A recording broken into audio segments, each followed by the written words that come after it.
my all CBSE and ICSE board students and those students who are taking preparation for competitive exam as well as West Bengal Civil Service exam. Okay, today's subject is biology and today I am going to discuss about the digestive system of human body. Do you know our digestive system contains only two parts? The first part is the alimentary canal and the second part is the digestive glands. Okay, so आज की class में मैं basically discuss करने वाली हूँ diaphragm जो होता है इसका जो लोअर पोर्शन है दैट मीन्स स्टोमक से मैं डिस्कस करने वाली हूँ. सो फर्स्ट ऑफ ऑल आपको जानना पड़ेगा what is stomach, what is the function of stomach and what is the structure of stomach. So first of all stomach क्या है ना, देखिए ये जो यहाँ पर पिक्चर में डिनोट किया गया है स्टोमक एक इलास्टिक बैग की तरह होता है. ओके एंड देखिए स्टोमक के इनर पोर्शन में कुछ इनर लाइनिंग है एंड इस इनर लाइनिंग से आपको पता है कुछ डाइजेस्टिव जूस सिक्रेशन होता है. दैट मीन्स गैस्ट्रिक जूस का जो होता है ये सिक्रेशन होता है.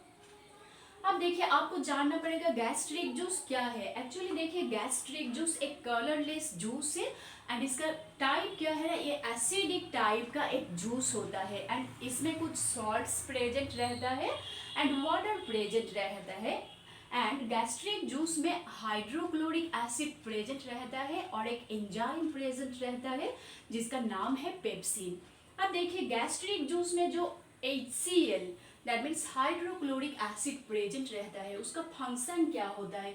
जब देखिए फूड जब स्टोमक में एंट्री करता है तो यहाँ पर 3 घंटा तक खाना यहाँ पर रहता है, तब हाइड्रोक्लोरिक एसिड का मेन फंक्शन होता है फूड में जितना भी जाम्स होता है उन सब को डिस्ट्रॉय कर देता है. और क्या करता है ना HCl that means hydrochloric acid.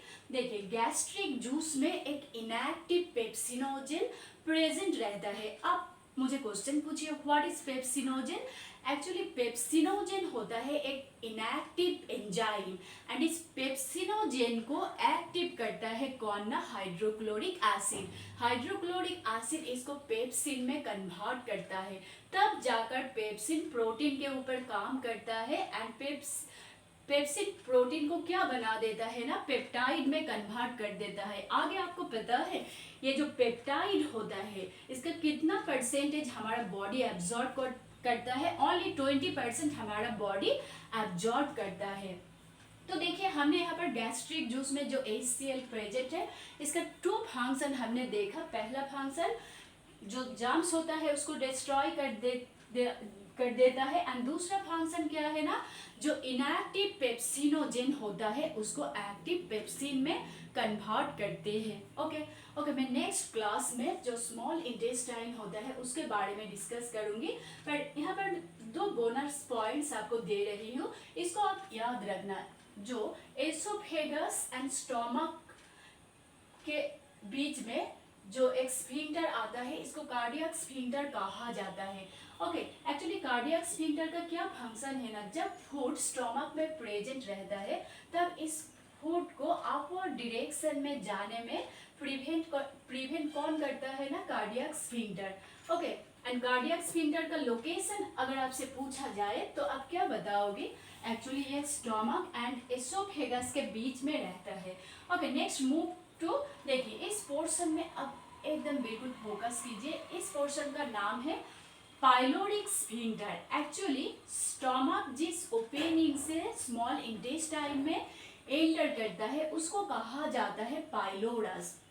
Pylorus में एक रिंग लाइक स्ट्रक्चर प्रेजेंट रहता है तो इसीलिए इसका नाम है pyloric sphincter. And pyloric sphincter क्या करता है ना, जब 3 घंटा तक स्टोमक में फूड यहाँ पर प्रेजेंट रहता है तो पाइलोरिक स्फिंक्टर फूड को नीचे नहीं आने देता है, दैट मीन्स स्मॉल इंटेस्टाइन में एंट्री नहीं होने देता है 3 घंटा तक. उसके बाद धीरे धीरे परमिशन देता है एंड ऊपर में और भी एक स्फिंक्टर है कार्डियक स्फिंक्टर, ये भी ऊपर जाने में प्रिवेंट करता है. तब 3 घंटा में क्या होता है ना, जो खाना होता है उसके साथ गैस्ट्रिक जूस बहुत अच्छा से मिक्स हो जाता है। मिक्स होने के बाद क्या होता है ना, वो जो फूड होता है वो चर्न हो जाता है। चर्न होने के बाद जो फूड होता है एक पल्प में कन्वर्ट होता है, दैट मीन्स पल्प बन जाता है, जिसका नाम हो जाता है काइम। देखिए यहाँ पर जब काइम का जब फॉर्मेशन हो गया, chyme means small pulp of food. So उसके बाद ये जो पाइलोडिक स्फिंक्टर है इस ओपन हो जाता है, दैट मीन्स पाइलोडिक स्फिंक्टर परमिशन दे देता है, चलो मैं अब आपको रास्ता दे रही हूँ, अब धीरे धीरे स्मॉल इंटेस्टाइन में एंटर हो जाओ।